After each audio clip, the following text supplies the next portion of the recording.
How did one company promising to change the world rise to a staggering $47 billion valuation and then crash in a matter of weeks? This is the story of WeWork, a tale of ambition, vision, and a spectacular fall from grace.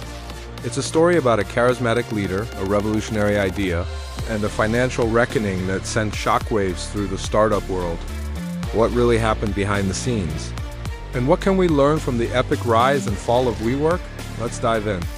It all started with a simple idea.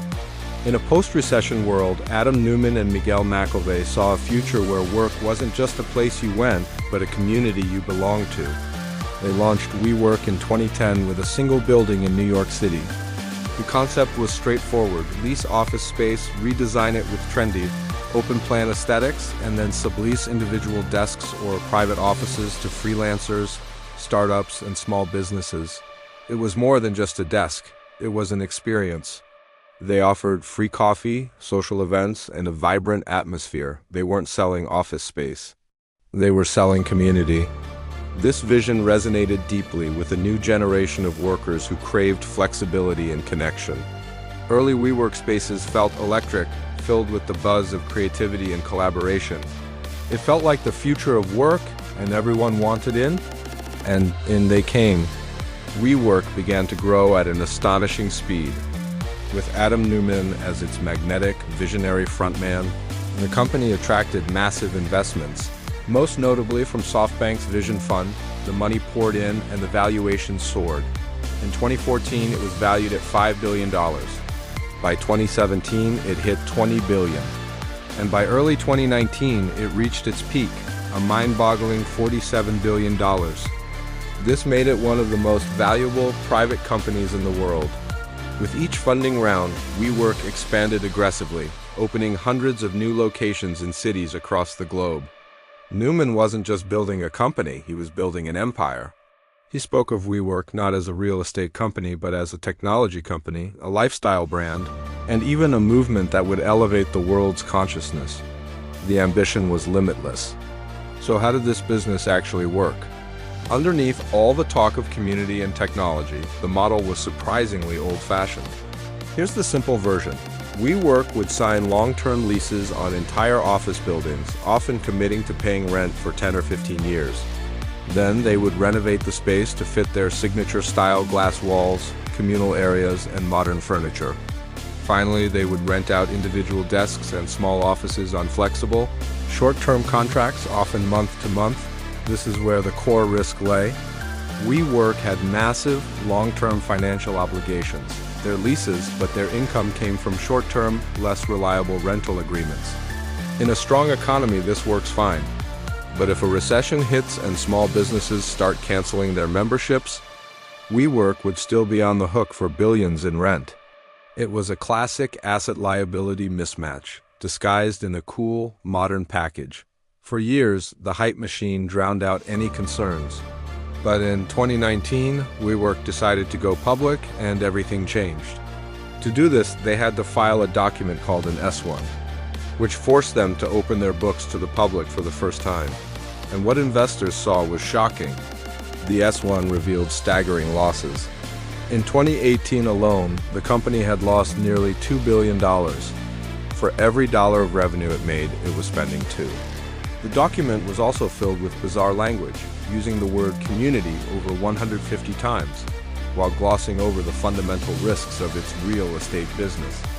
Furthermore, it detailed a number of questionable corporate governance practices.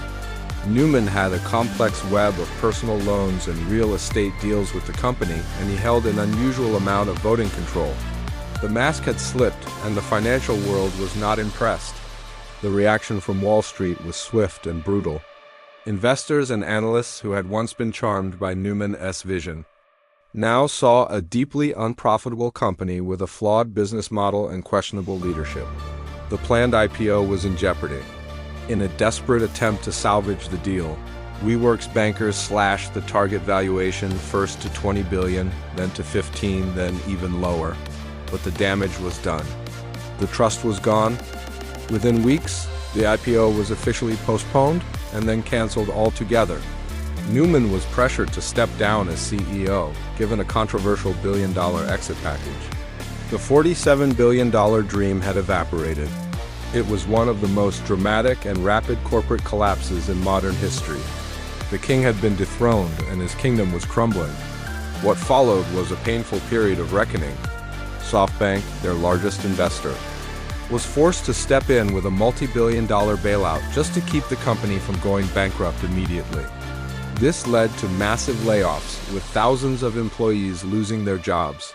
The era of lavish spending and hypergrowth was over. Then, the COVID-19 pandemic hit, which was a devastating blow for a business built on shared physical spaces. Offices emptied out around the world. WeWork struggled to survive. Closing locations and restructuring its massive debt, the company did eventually go public in 2021 through a merger with a special purpose acquisition company, or SPAC, but at a much smaller valuation of around $9 billion. Yet the losses continued to mount, and finally, in late 2023, the inevitable happened. WeWork filed for Chapter 11 bankruptcy. So what are the lessons from this incredible saga? First, it's a powerful reminder that vision and storytelling are not enough. A solid, profitable business model is essential. Hype can inflate a balloon, but it can't keep it in the air forever. Second, it highlights the dangers of the growth at all costs mentality that dominated the startup world for a decade.